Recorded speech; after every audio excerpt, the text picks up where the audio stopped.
Okay, let us read this responsively, mga kapatid. And when Jesus was passed over again by ship unto the other side, much people gathered unto him, and he was nigh unto the sea.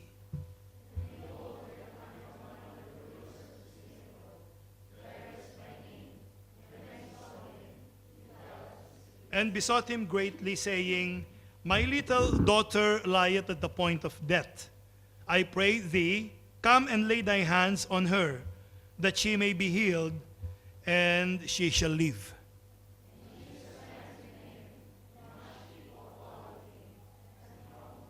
And a certain woman, which had an issue of blood 12 years,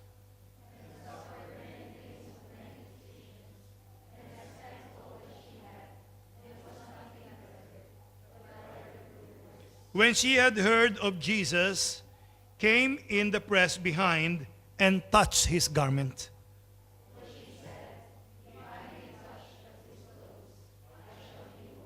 And straightway the fountain of her blood was dried up, and she felt in her body that she was healed of that plague.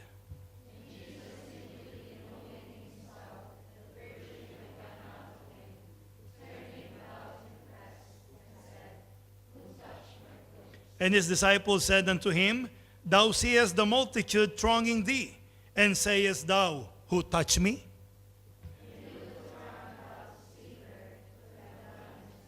But the woman, fearing and trembling, knowing what was done in her, came and fell down before him, and told him all the truth altogether.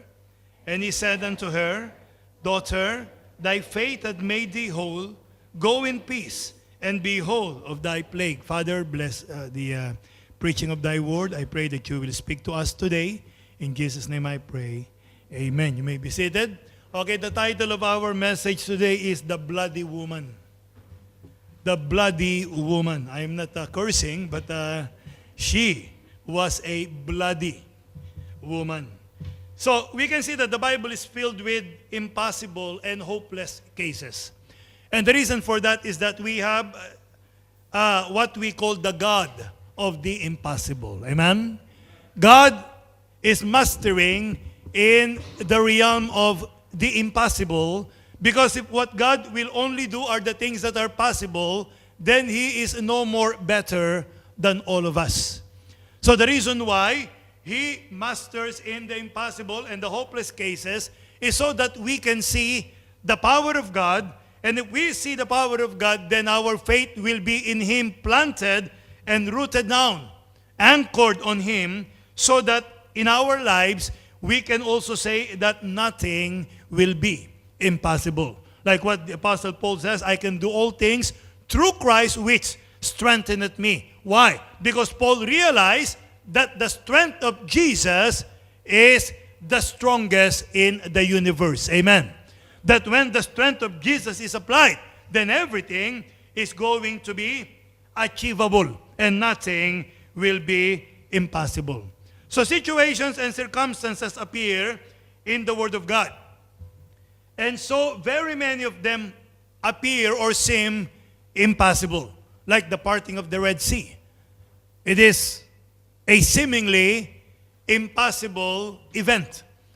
The people of Israel were cornered. Behind them are the armies of Egypt. On both sides, on one side is a mountainous place. On the other side, the wilderness. And in front of them is the Red Sea. There is no way they cannot go back because they will be killed by the armies of Egypt. They cannot go to the left and go to the mountains because they will be overtaken, because they are riding a chariot. They're going to go to the wilderness, the same thing will happen. So the only way is to go straight. But how can you go straight if you are being blocked by a large body of water? So the situation seemed impossible. But God stepped into the scene, and when God stepped into the scene, nothing is impossible anymore. Everything is going to be possible. And He parted the Red Sea. And we can say, mention so many examples like the wall of Jericho falling down, like the sun standing still until they were able to annihilate all of their enemies, like the manna raining almost every day except during the Sabbath day, when they're being followed by a pillar of cloud and a pillar of a fire, where their clothes remained as if it is new for 40 years while they were in the wilderness. So there are so many impossible that we can mention so that we can convince people, or we can be convinced that with God nothing is impossible. So even today, you might think that you are facing an impossible situation. There is a problem that you think may not be solved anymore. Listen, trust in God, and He will make it possible. You may be feeling something that you think will never be mended by God anymore. Listen, trust in God, and God will fix whatever is in your heart. You may think that what I'm experiencing right now is not going to be solved anymore. Listen to me. Nothing is impossible with God. The only reason why God cannot do something in our life is if we don't believe Him. The Bible says He can do no miracle there because of their unbelief. Unbelief is the only thing that is hindering God to do something in our lives. Amen. Why? Because to him that believe, all things shall be possible. That is what the Bible says. So we are going to experience storms in lives. There will be needs in our life, death, sickness, and many other situations that to the human mind are impossible. As I have said again and again and again, if they are handled by the hand of God, we can see that He will handle that with ease because of His power and His sovereignty. Amen. So that is what we need to understand. So one truth that demonstrates itself over and over and over again in the pages of the Bible is the truth that God is more adequate for every situation. God is more adequate for every situation. Name it, God is able. You may experience it, God is able. It may be hard, but God is able. It may seem impossible, but God is able. There is no impossible situations with God. There are no hopeless cases with the Lord. When Jesus is in it, then everything can happen according to His will. Amen? So don't ever think that you have a hopeless situation. Alam nyo, minsan nagpapalak lang naman sa problema natin tayo. Yung maliit na problema mo, pinalaki mo na na-overwhelm ka na. Naku, wala na yatang solusyon. Pinalaki mo na kasi eh.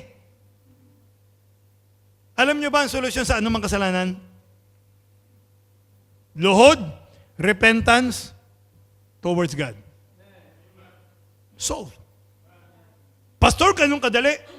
Eh, gano'ng kahirap ang gusto mo? E di magpenitensya ka. Pero mahirapan ka. Umpog mo ulo mo para mahirapan ka. Ano sabi niya? If thou shalt confess with thy mouth. If thou shalt confess thy sin. Ano yan sabi? He is faithful and just.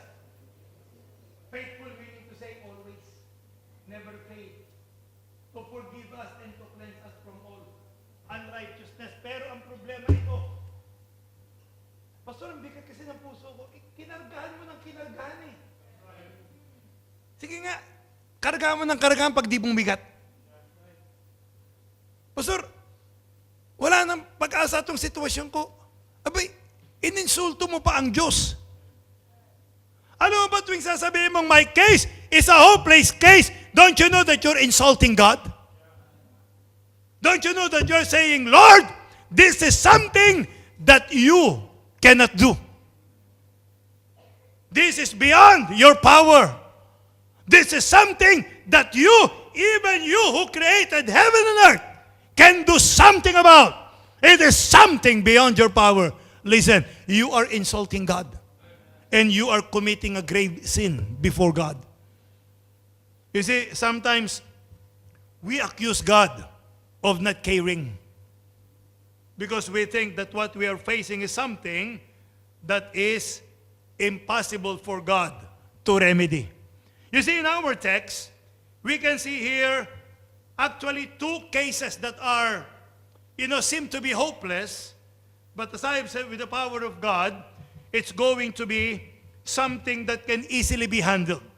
Jesus is on his way to heal the daughter of a man named Jairus. Jairus is a man of incredible faith because he said that my daughter is about to die. But if you will only touch her, then she's going to be healed. That is faith. That is what we need today. Amen? You tell God, Lord, if you're just going to touch my heart, then it is going to be mended.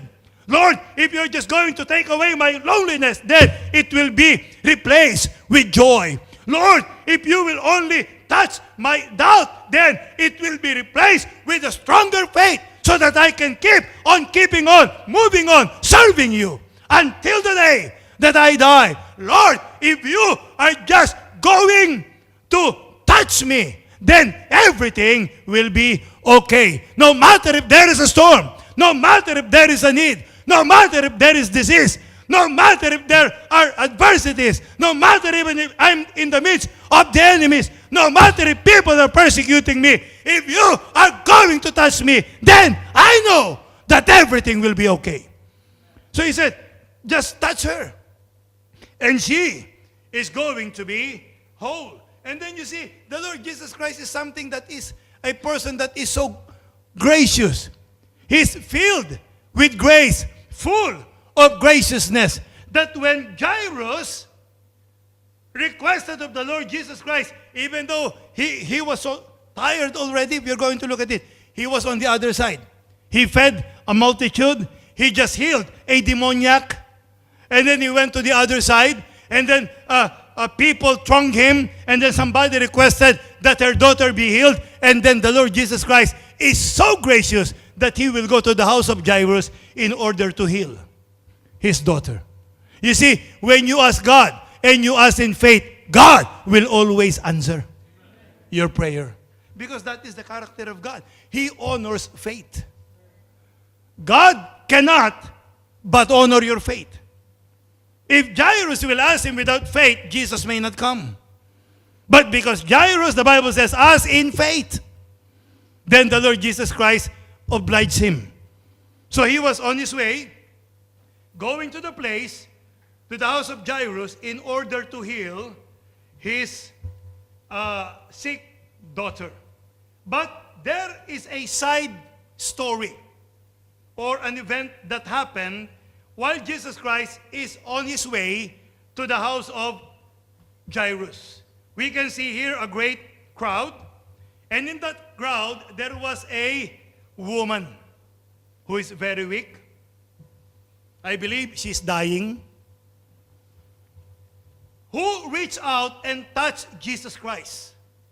And when she touched the Lord, her life was instantly, completely, and permanently transformed. Amen? Just one touch. Just one touch.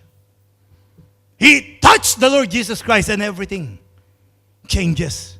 You see, faith can turn everything around in our life. Our stubbornness of not having faith in God is the reason why we are remaining in our seemingly hopeless situation. That's why we give up. The Bible says we are more than conqueror, and yet we give up. Paano ka naging conqueror? Alam ba mga conqueror? Sila Alexander the Great. Sino mga conqueror? Si Napoleon Bonaparte. Sino mga conqueror? Si Winston Salem, Churchill. Salem, siguro yun. Sino yung mga conqueror? Si Anthony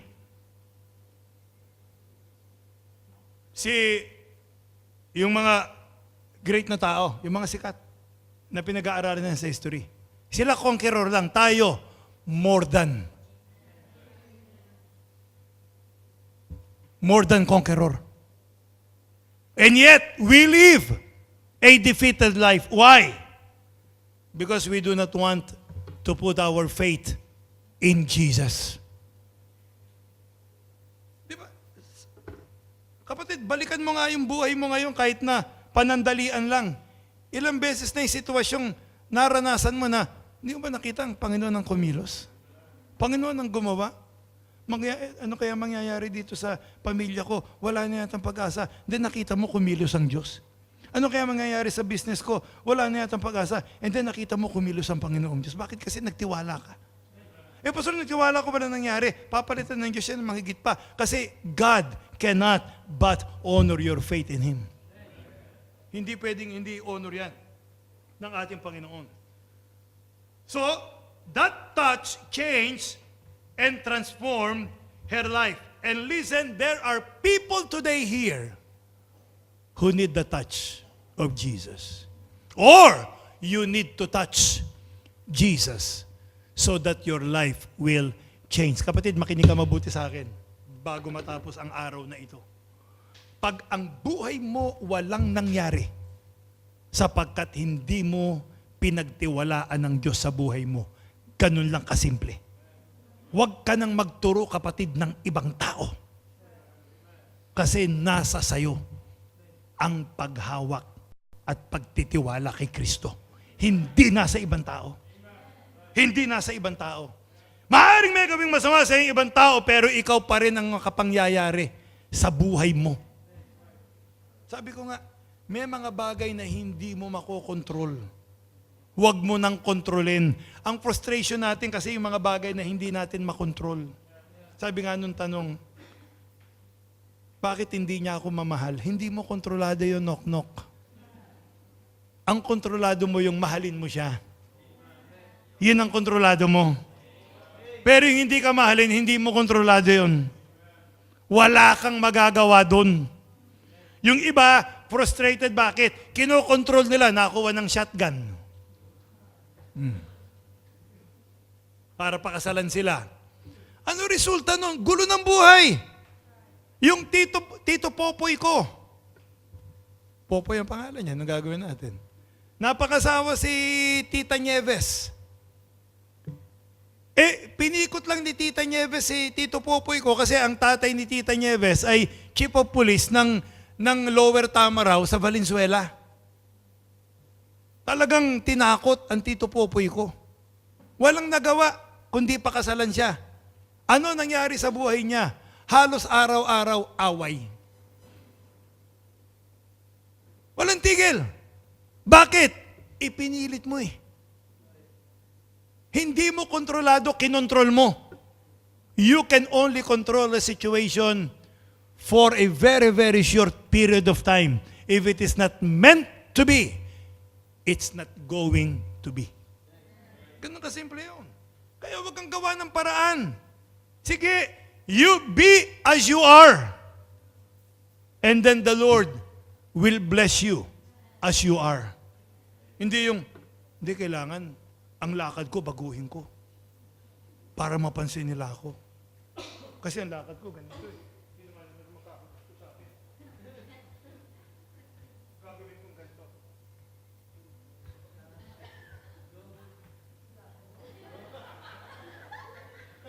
Talaga mapapansin ka, para kang baliw eh.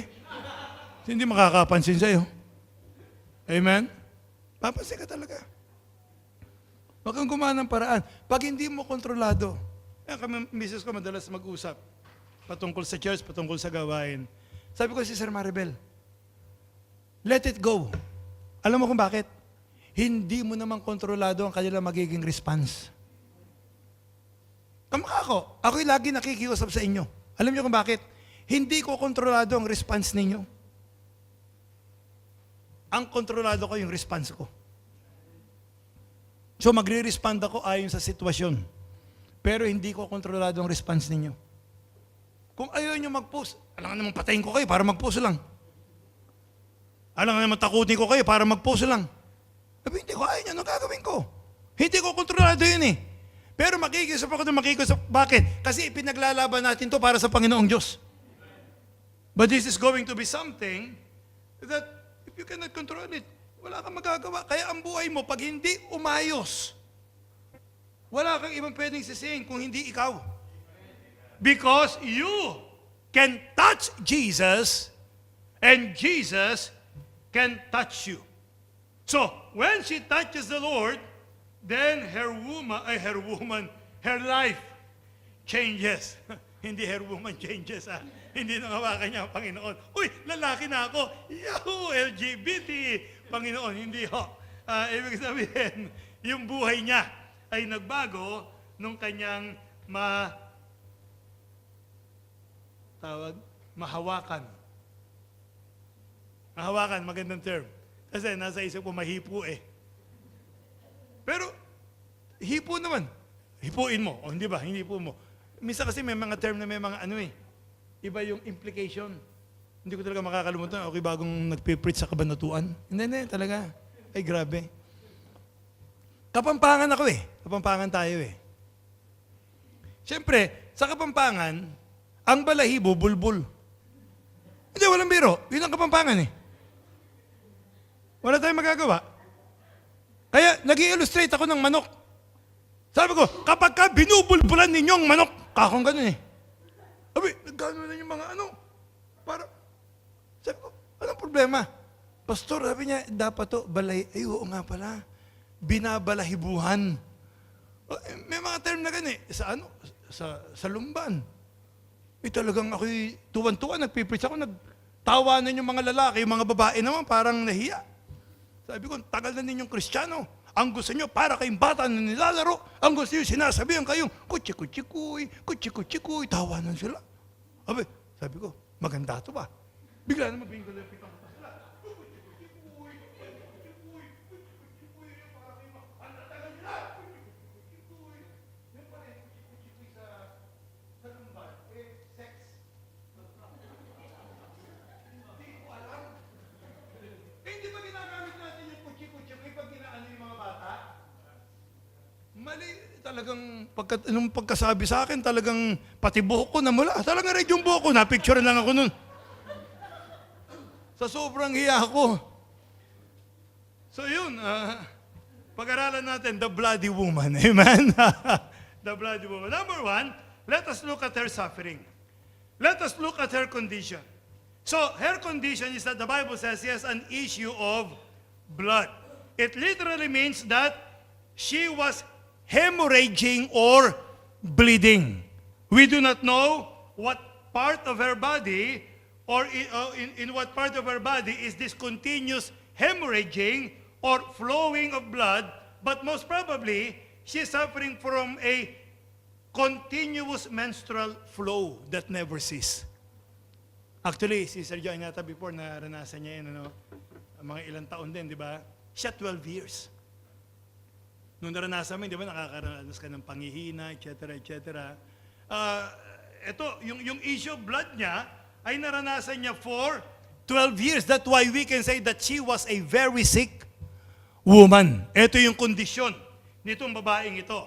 Let us look at her difficulty. A constant flow of blood would have caused her unbelievable suffering.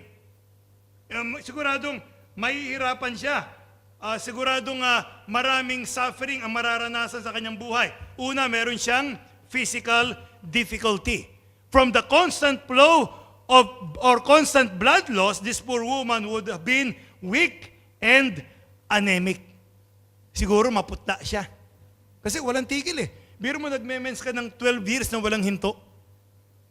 Imaginein mo yun. Kung gaano kahirap yun. Pastor, ba't di pa siya patay? Kasi yung bone marrow natin, nagpuproduce siya ng blood. Kaya lang, hindi mako-compensate yun. So, magkakaroon ng gradual weakness. Until such time, na manghina ka na manghina at pagka na-damage yung bone marrow mo at hindi na nag-produce ng enough blood, then it might kill you. So, for 12 years, ay nararanasan niya yun. Siguro maputla na siya. And she would have very, very little if she still have energy at all. So, the least physical effort will worn her out. Yung ba yung konting kilos, pagod ka na agad. Tumayo ka lang, naglakad ng mga ilang hakbang, kailangan mo nang tumigil kasi mahahapo ka na. Ito yung kanyang physical difficulty.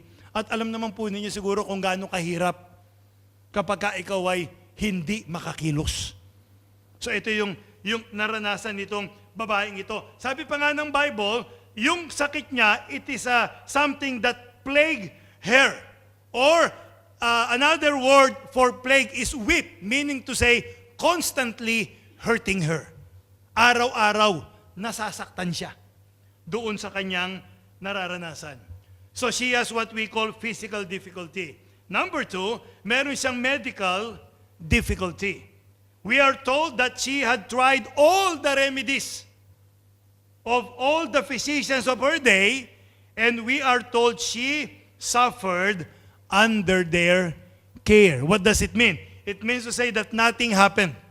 She was not cured, and she was not even alleviated with the pain and the suffering that she's experiencing because of her issue of blood. Ginawa na lahat ng doktor. If you're going to read sa history ng Israel, customs and traditions, mas marami pong pamahiin ng mga Israelita kesa sa mga Katoliko. Meron silang iba-ibang paraan ng, actually meron pa pag may issue of blood ka, gugulatin ka para daw huminto yung yung pagdigil ng dugo. Matindi to Yung doktor daw, lalakad na sa likod mo, at pagkabigla sabi niyo, ha! Ay, huminto na. Parang ganon. Yun yung mga ginagawa. And then, meron yung pag-uukayin ka ng pitong parang, hindi naman balon, pero mga mababaw lang na hukay, pupunta ka rin sa isang hukay, may inumin ka, pag di pa gumaling, lilipat ka sa kabilang hukay, may inumin ka, pag gumaling, sa isa na mga hukay, hanggang sa ikapitong hukay. Palagay ko sa pitong hukay, wala pang galing, tatabunan ka na. So siguro ganun yung ginagawa nila. So, but the Bible says, she suffered under their care. Not only that she was not healed, but she suffered more under their care. Why? Siguro katulad ng mga albularyo, na kapag may sakit ka, sasabihin, sinasanibang ka at paghahatawin ka para paalisin yung masamang espiritu o kung ano-ano. Pero we can see here that the Bible says that she suffered under the care of this physician. Number 3, let us look at her social difficulty. We can say that she was almost certainly not married. Most probably, dalaga ito. Bakit? Kasi meron siyang issue of blood for 12 years. Ibig sabihin, bata pa siya, sakit na niya, hanggang ngayong panahon na ito, nung ang Panginoon ay papunta doon sa lugar niya. So ibig sabihin, if that is the case, according to the law, Levitical law, if you have an issue of blood, you will be considered as unclean. And no man will want to be married to a person who is unclean because they will be contaminated by her uncleanness. If she was able to marry somebody without telling that person, she would definitely be divorced by now. Because the man will find out and the man will become unclean because of her. So, in any situation, married or not married, she is not alone. She is now alone in her life. Wala na ho siyang kasama. Kaya kung papansin ninyo, walang nagdala sa kanya ron. Kahit na gano'n na siya kahina. Walang nagbuhat, di ba yung lalaki na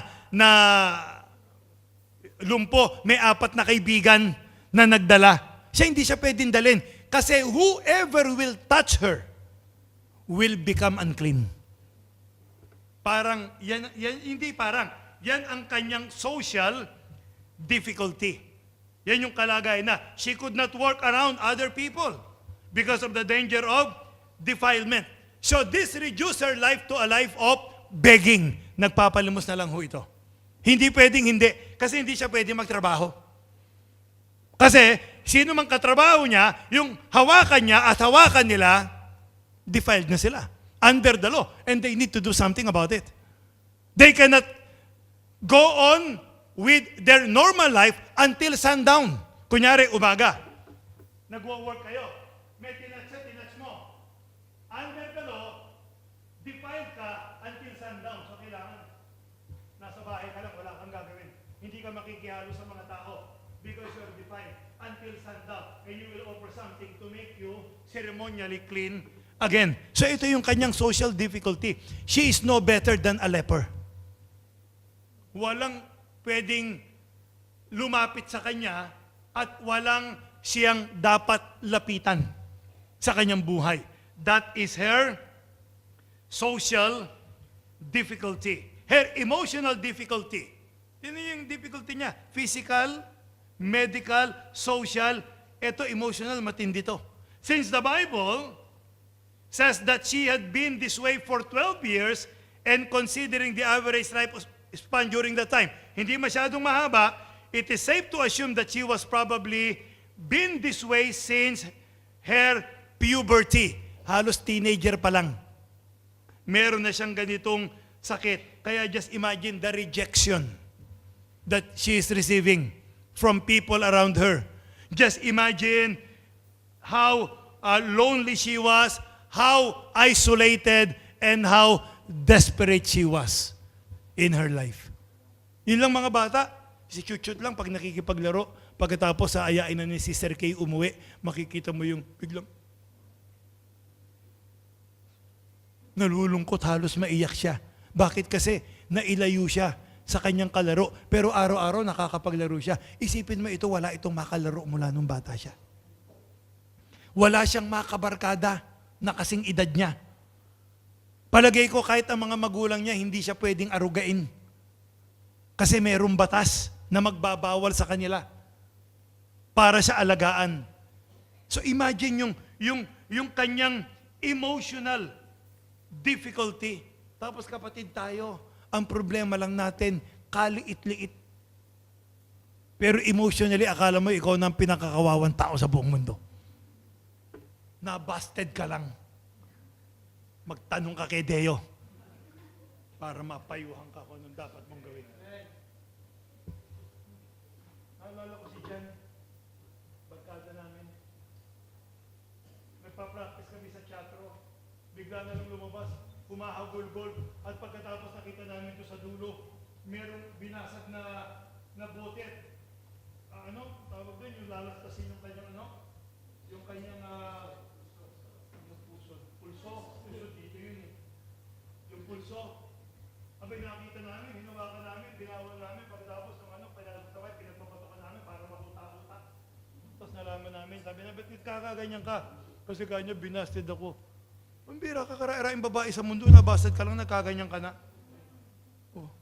Parang akala mo, ikaw na yung pinakakawawang tao sa buong mundo. Milyon-milyon na nababasted araw-araw! Gumawa ka ng page! Nang makita mo, gaano karami mag-join. Amen? Sabi, hindi yung porket nasaktan ka, emotionally bothered ka, ikaw na yung pinakakawawang tao, hindi mo pa naranasan to. Na walang gustong makipagkaibigan sa kanya, walang gustong sumama sa kanya, walang gustong makipagtrabaho sa kanya, walang nanliligaw sa kanya, walang may gusto sa kanya. Her emotional difficulty. Napakahirap ng dinadanasan niya sa kanyang buhay. Not only that, her religious difficulty. Look at Leviticus chapter 15, verse 19. And then 25 to 27. Ito yung nararanasan niya. And if a woman have an issue, and her issue in her flesh be blood. Ayan, issue of blood, di ba? Yan ang sakit niya. Tama? Issue of blood. She shall be put apart 7 days, and whosoever toucheth her shall be unclean until the even.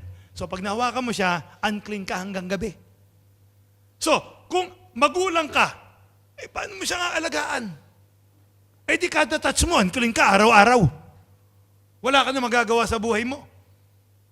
Hindi lang yan, hindi siya pwedeng mag-worship sa court of women.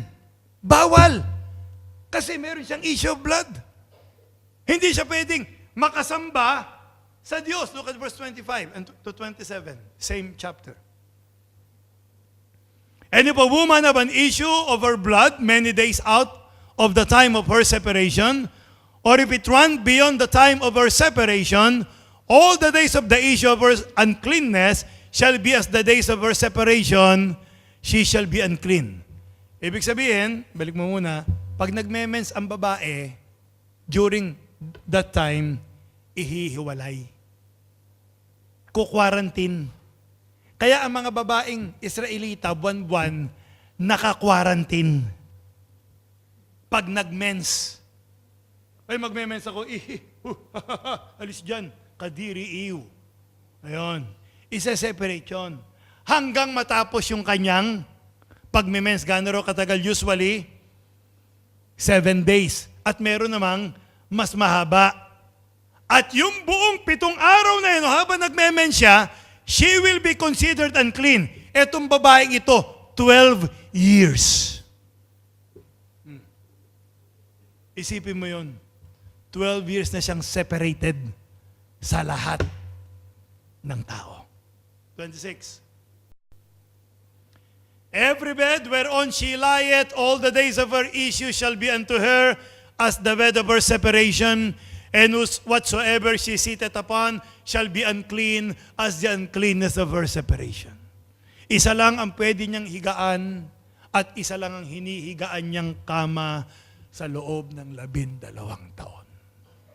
At bawat upuan niya marumi. Kalunos-lunos itong taong ito, mga kapatid. Kaya nga, kung titignan mo, sasabihin mo, hopeless. Wala nang pag-asa to. Buti buhay pa siya, buti hindi pa nagpapakamatay. Yung alam ko, nabasted lang. Nakakalungkot, anak siya ng pastor. Nakakalungkot, nabasted. Pagbukas ng nanay niya ng pintuan, nakabigti siya. Dahil siya'y nabasted.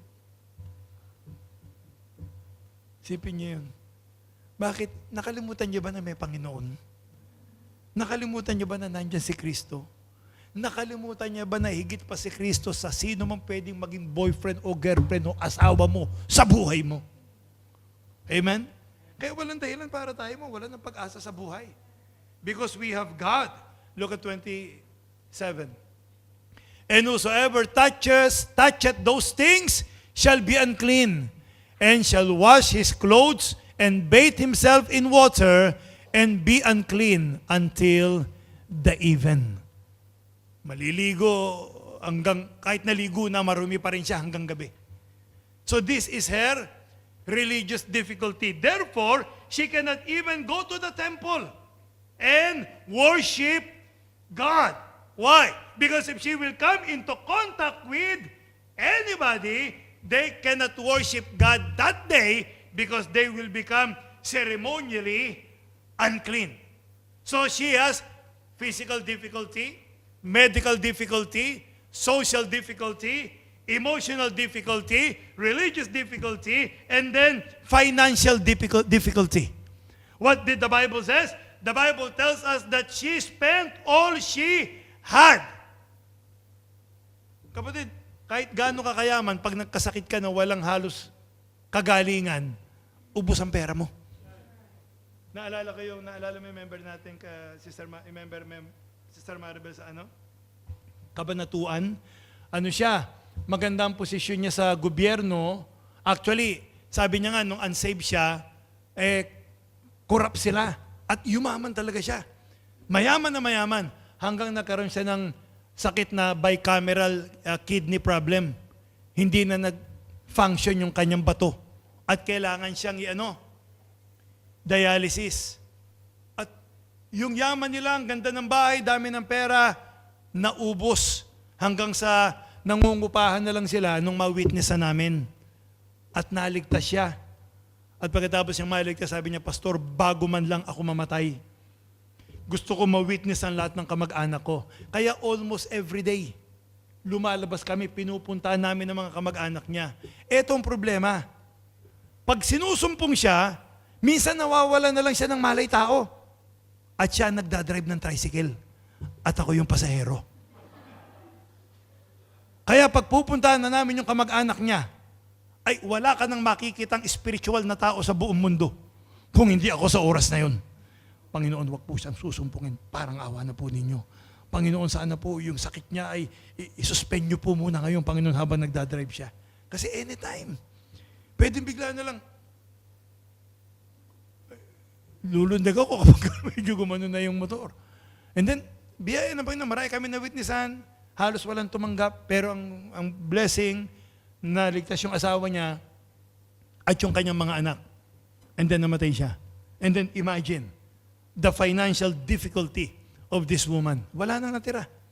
Naubos na. Siguro mabuti pa sa kanya yung widow woman na mayroon 2 mites na mayroon pang naibigay sa temple. Pero siya, most probably, wala na because she spent all she had because of those doctors who did everything that they could in order to cure her, but to no avail. No husband to take care of, no parents to take care of, no children to look after her, and she was alone, sad, broke, and very, very sick, and she is about to die. So just imagine her agony. Years and years of pain, worthless doctors, useless remedy, shattered dream, broken heart. She has reached the place where she knows that she is living under a death sentence. She knew anytime she is going to die. Leviticus 19:11, please.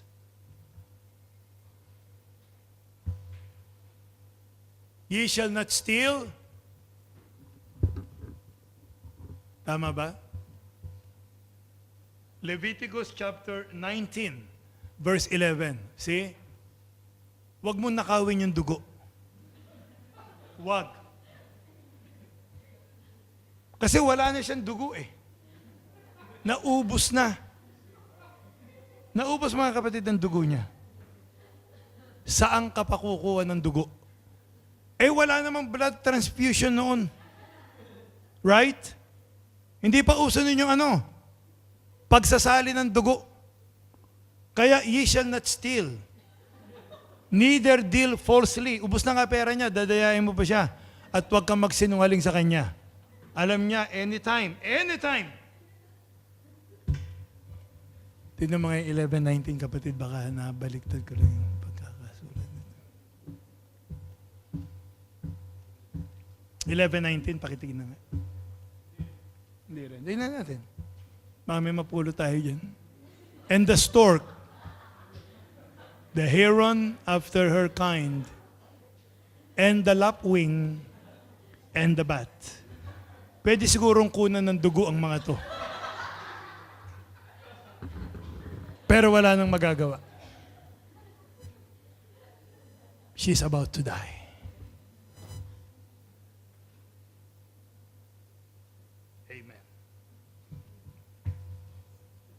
So I wonder. Yan ang mahirap minsan eh. Medyo ka-climax ka, nawala, naagaw, thou shall not steal. Naagaw yung gusto mong sabihin. Look, tinan mo, physical difficulty, medical difficulty, social difficulty, emotional difficulty, religious difficulty, financial difficulty. Look at her agony, and I wonder how many people can identify with this woman. We may be able to identify in 1 or 2 of our difficulties, but I don't see that we can identify with all. And yet, hindi pa rin nawala ng pag-asa to. And yet, hindi pa rin siya nawala ng pag-asa. Yes, she was desperate. Yes, she was in pain. Yes, she's having so many difficulties in life, and yet, she did not give up. Yung iba sa atin, mga kapatid, gawin mo ngang, can you, please, lagay mo nga yung sarili mo ngayon sa dinadanas mo. Ano man yun? Hindi ko alam kung ano yun. Hindi ko alam kung ano yun. Tapos gusto mo na mag-give up. Ayaw mo nang sumubok. Ayaw mo na magpatuloy sa Diyos. O hindi, maglilingkod pa rin ako sa Diyos, pero hindi dito, sa ibang lugar. Ayaw mo na. Pero hindi naman ito, hindi dinadanas mo ito, hindi nawala ng pag-asa. Hindi ka lang makapag-post, ayaw mo na. Hindi ka lang mamahal ng mahal mo, ayaw mo na. Hindi ka lang sagutin na nililigawan mo, ayaw mo na. Hindi mo lang mabili yung gusto mo, ayaw mo na. Hindi ka lang mapagbigyan sa gusto mo, ayaw mo na. Ladies and gentlemen, itong babaeng ito, napakaraming dinanas sa buhay, but she did not give up. Why? Because no matter what happens, when answers are not enough, there is Jesus. Huwag mong kalilimutan yung kapatid. Huwag mong kalilimutan. Pastor, iwan na ako ng biyahe. Huwag kang mag-alala. May isa pang biyahe, ang driver si Kristo. Yun ang magiging pinakamaligayang biyahe mo sa buong buhay mo. Kahit na ano pa mangyari sa iyong buhay. This woman pictures a person who is not saved. And this woman pictures a Christian who is laboring under heavy burden. But ladies and gentlemen, listen to me. You might think that your burden is very heavy. But God says, I am going to give you a yoke that is easy. And my burden is light. Sino nagpapabigat sa kinakarga natin? Tayo. Hindi ang Diyos. God will not give you a burden that you cannot carry. And the burden that He will give you is with the yoke that is light. Because God knew our frame. So kapatid, ano man yung dinadanas mo, dinesign ng Panginoon yan para patibayin ang pananampalataya mo. Ang ginawa mo naman, pinatay mo yung pananampalataya mo. Nung ang purpose ng Diyos, patibayin yung iyong pananampalataya. Napapansin mo ba yung kapatid? You are killing yourself. Instead of allowing God to work in you, so that you will become a better Christian, you are allowing the very thing that God will use to strengthen you to further weaken your faith. And that is tragic. Amen? That is tragic. Let us look at her plan. Look at verses 27 to 28.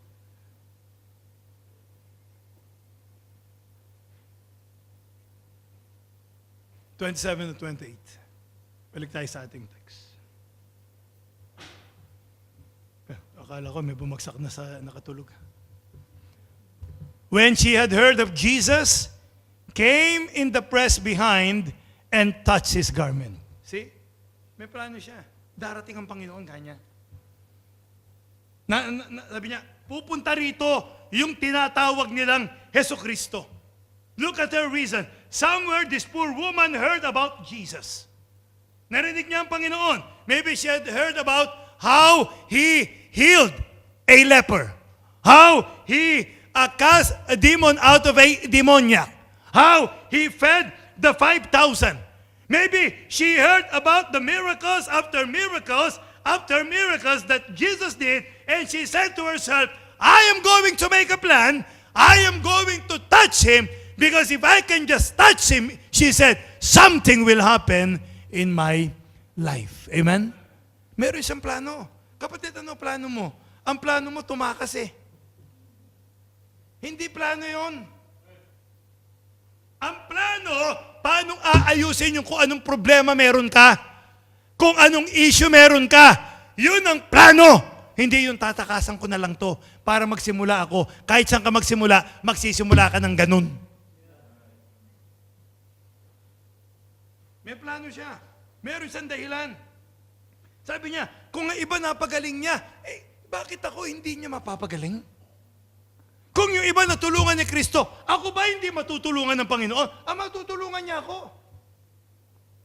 Kung yung mga buhay ng mga taong hinawakan niya, hinaplos niya, nagkaroon ng malaking pagbabago, naniniwala ako kanya, sa akin mangyayari. The difference is faith. Magtiwala ka. Look at verse number 28. Look at her result. She heard about Jesus and she knew that she had to get to him. So she came to realize that Jesus was her only hope.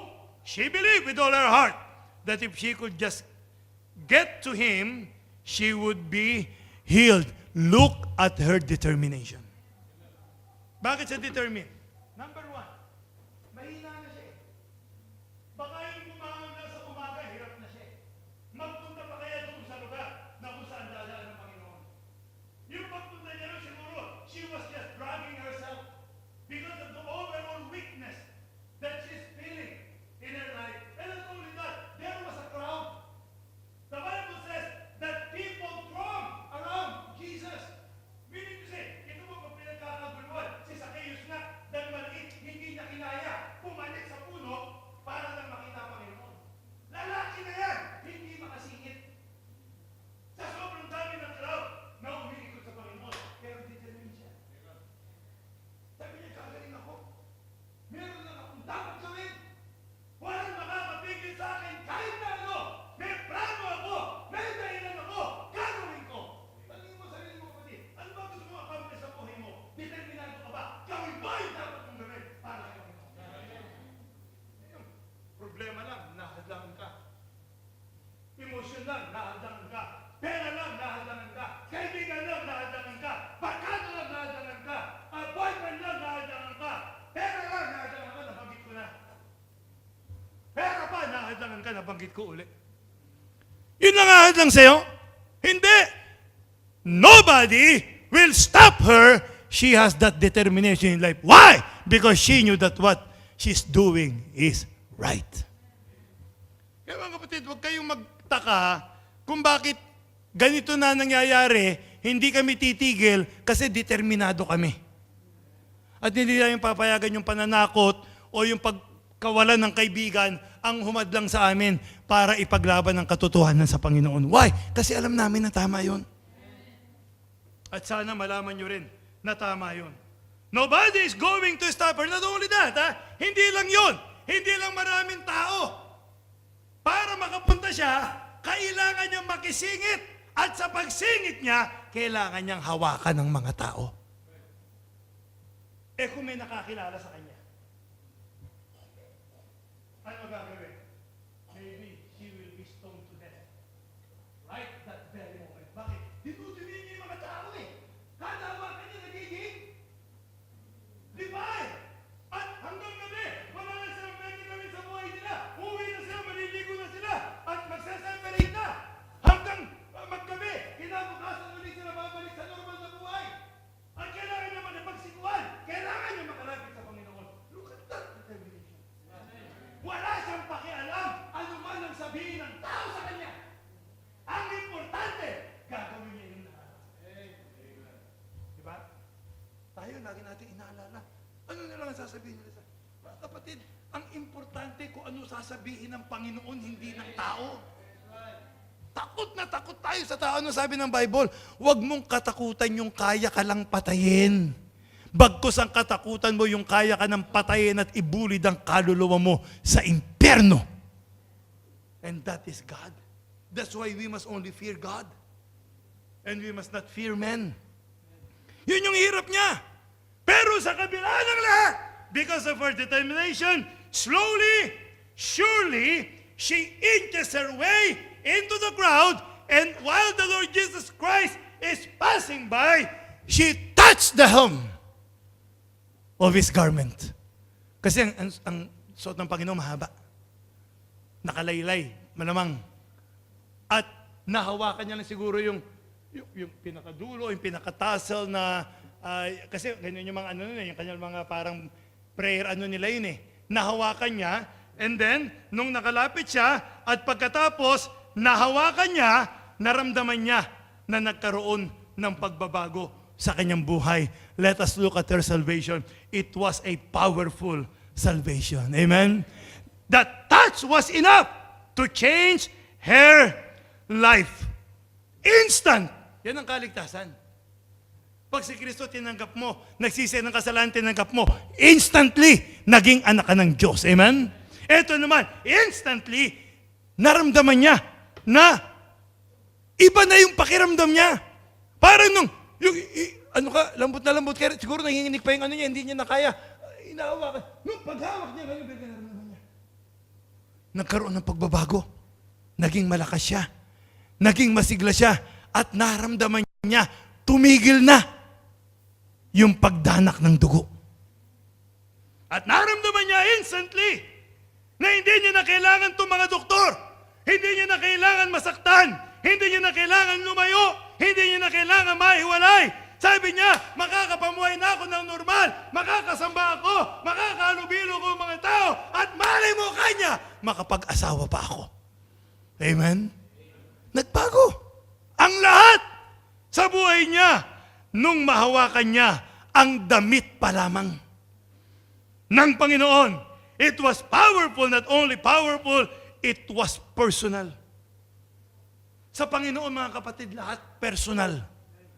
Walang impersonal. When she touched the Lord Jesus Christ, Jesus knew what has happened.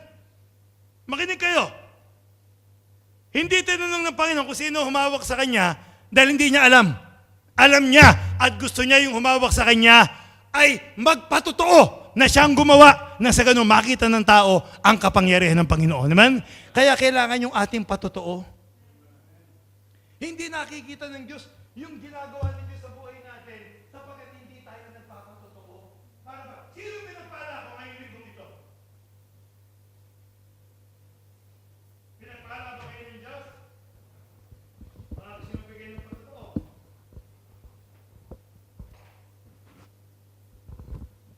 Wala na. Ayaw magbigay ng patotoo. Paano malalaman ng tao kapangyarihan ng Diyos sa buhay natin? Dapat nga sa church, pagka testimony time, lahat gusto magbigay ng patotoo at sasabihin na lang ng pastor, yung pong iba next week na lang.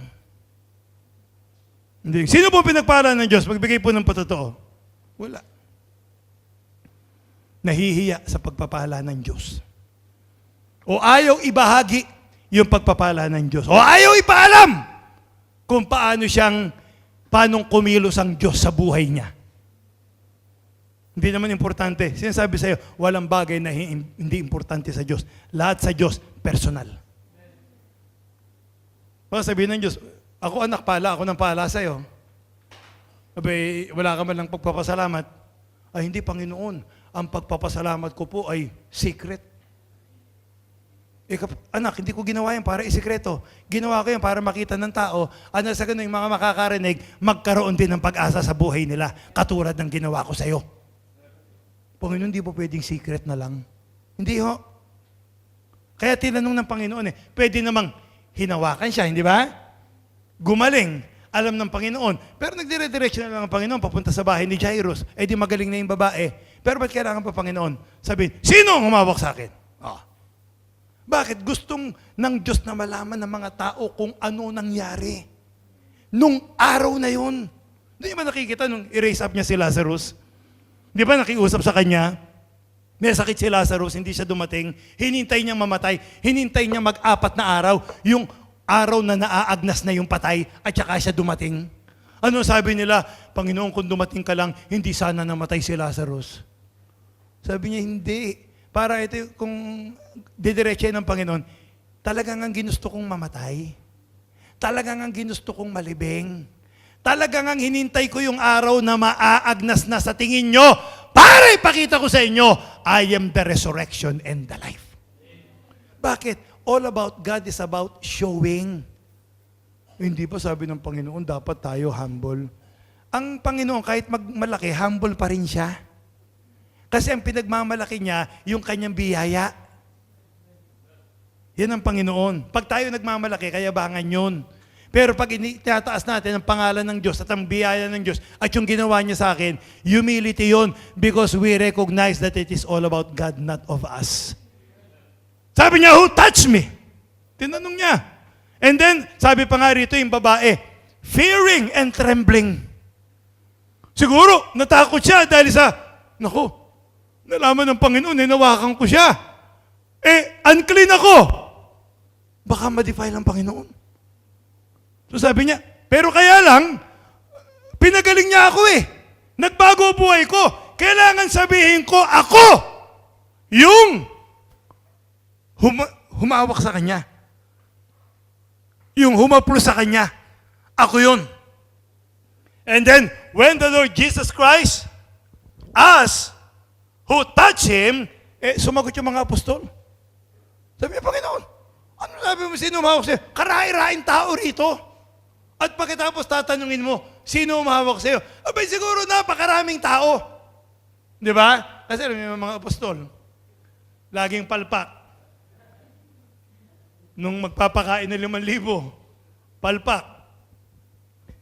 Si Judas, nung nagbasag ng pabango, palpak. Si Pedro, nasabihan pasuloy na Satanas, palpak. Eto na naman. Yung mga lumalapit yung mga bata, pinigilan, palpak. Eto na naman. Pero, pagkatapos ito, sumagot yung babae. Sabi niya, Panginoon kanya, with fear and with trembling, sabi niya, I was the one who touched you. As I have said, Jesus can just let her walk away. But there is something more that Jesus wanted to do with her. Jesus' desire is not only to heal her physically, but His desire is to save her soul. Hindi niya lang pinagaling yung babae. At makinig kayo, hindi lang gusto ni Kristong pagalingin ka. Na pinapangalanda ka ng mga fake healer. Na punta kayo rito, gagaling kayo. Hindi yon ang purpose ng Panginoon sa kanyang pagpapagaling. Hindi gumaling ka lang physically, pero gumaling ka spiritually. At nung umamin siya, ano sabi sa kanya ng Panginoon? Daughter. Hindi ko alam. Pero parang dito lang yata si Kristo bumanggit ng daughter sa isang babae personally. Ewan ko kung meron pa sa Bible. Maaring meron pa pero malamang dito lang. Sinabi niya sa kanyang daughter. Anak kanya. Ibig sabihin, nagbago yung relasyon nila nung araw na yon. At sabi niya sa kanya, go in peace. Your faith hath made thee whole. Ang ibig sabihin ng whole, save to the uttermost. Save from all circumstances. Saved from everything that can defile. So, iniligtas siya ng Panginoon. So, it was powerful and the salvation that she received from the Lord Jesus Christ was personal. Tingnan niyo mga kapatid, the Lord Jesus Christ is about to go to the house of Jairus. That is her mission. His mission. To go to the house of Jairus. But you see, every soul is so important to the Lord Jesus Christ that no matter how important His mission is, He is going to stop to address every issue that concern His people. Amen? Kaya kahit kailan kapatid, huwag mong isipin na hindi nagke-care sa iyo ang Panginoon. Kahit busy ang Diyos sa napakarami na kanyang gawain, kapag nangailangan ka ng tulong niya at sumampalataya ka sa kanya, aasikasuhin ka niya. Gagawin niya kung ano ang dapat gawin para sa iyo, nang sa ganon, ang buhay mo ay maging maayos. Nang sa ganon, yung minimithi mo sa buhay mo na maganda ay magkaroon ng katuparan. So it was not only personal, but it was permanent. Nung sabihin niyang, go in peace. Wala na yung lahat ng naranasan mo. Meron ka na ngayong kapayapaan sa gitna ng anumang hirap na maaari mo pang maranasan, nandoon pa rin yung kapayapaan. Pansinin din natin, bakit alam ng Panginoon ang humawak sa kanya ay defiled? Pero in spite of that, ba't tinanong niya pa rin, who touched me? Kasi alam niyo, ang Panginoon cannot be affected by any defilement. Because Jesus Christ is God. Amen? At hindi siya maaapektuhan ng anuman meron tayo. So gaano man katindi yung dinadanas natin, kailangan tayong lumapit sa ating Panginoon. Mga kapatid, sa araw na ito, hindi ko alam kung ano yung nararanasan mo sa buhay. Sa totoo lang, hindi mo rin alam kung ano nararanasan ko sa buhay sa oras na ito. Pero tulad nitong babaeng ito, all we need is to touch Jesus. Yun lang ang gagawin natin. Ano man yun, kapatid, makinig ka sa akin, ano man yun. Ano man yung dinadanas mo na yan. Kadalasan naman ang mga problema natin, sa totoo lang, sa panahon natin ngayon, problema natin, hindi naman masyado mabibigat eh. Usually, pera, emosyon, yung mga bagay na nararanasan natin, na pwede naman nating ilapit sa Diyos kung tutuusin eh. Kaya lang, mas gusto pa nating manlupaypay, mas gusto pa nating tumalikod, mas gusto pa nating sumuko. Ewan ko bakit. And in the process, tumitigas ang ulo natin. Dahil pinipilit natin yung atin eh, na hindi naman yun ang paraan ng Diyos. Kapatid, ako may tatanong sa iyo, ano ang pwede mong maranasan sa buhay na hindi pinahintulot ng Diyos para patibayin ka niya? Ano? Isipin mo. Ano? Pero kaya lang grabe, tigas ng ulo mo. Tigas ng ulo natin. Ipipilit pa rin natin yung atin. Kahit na ang Diyos ay mayroong purpose kung bakit pinaparanas yung mga bagay na yun sa buhay natin. Ang gusto natin laging ipinagtatanggol ang sarili natin. Hayaan mong si Kristo ang magtanggol sa'yo. Sabi na, naargabyado ka pa, sabi ng Panginoon, vengeance is mine. Saith the Lord. Sige lang, gawin lang natin yung tama. Gawin lang natin yung nararapat. At makikita natin, nandyan palagi ang biyaya ng Diyos at nandyan parati ang kapangyarihan ng Diyos sa ating buhay. Hindi ko ito sinasabi dahil sa kung ano paman. Kaya ko ito sinasabi kasi nakita ko dito sa babaeng ito. Pwede pala, hindi pa ito mananampalataya. Hindi siya sumuko. Ano pa kaya ngayon na siya'y isa ng mananampalataya? Kaya ulitin ko kapatid, ano ba yun? Minsan, pag nagbibigay ko ng invitation, very specific ako eh. Alam niyo ba kung bakit? Kasi nakikita ko na yun yung isang issue na dapat nating i-address. At alam niyo ba, pag nagbibigay ako ng invitation, nakikita ko kayo nagpo-forward eh. Pero hindi ko alam kung nag-forward ka dahil sa invitation o meron kang ibang dealing o ibang sinasabi sa Panginoong Diyos. Pwede nag-forward ka sinabi mo, Panginoon, hindi ko nila ako makukumbisi kahit na anong mangyari. Minsan hindi ko alam. Ang nakakaalam, lamang talaga ikaw at ang Diyos.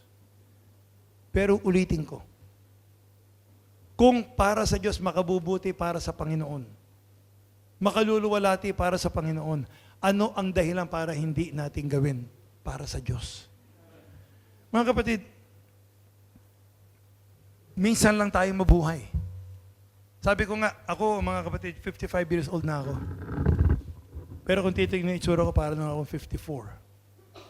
Pero ako po'y 55 na. Hindi ko alam kung ilang taon pa. Hindi ko alam, I do not know. Pero sabi ko, Panginoon, kung bibigyan niyo pa ako ng mahaba-habang panahon, pinapangarap ko pang makapag-start ng ilang simbahan. Ilang simbahan. Magpa-pioneer, turnover, magpa-pioneer, turnover, church planting.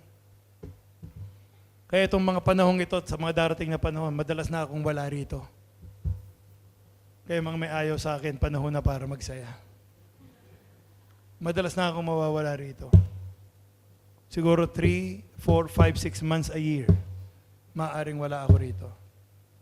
Bakit? Gusto kong mag-church planting. Gusto kong bigyan ng pag-asa at pagkakataon yung mga taong pinagsasamantalahan sa doktrina ng maraming mga pastor ng alternative. Kaya ang strategy yung iniisip ko, kung saan merong church na sinusupil nila yung mga miyembro, gusto kong doon magsimula. para magkaroon ng alternative yung mga sinusupil na to. Pastor, tatapatan mo, sisirain mo yung gawain. Wala akong sisirang gawain. Sira na ho yung gawain. Kawawa na ho yung mga tao. Bibigyan natin ng alternative ang mga tao.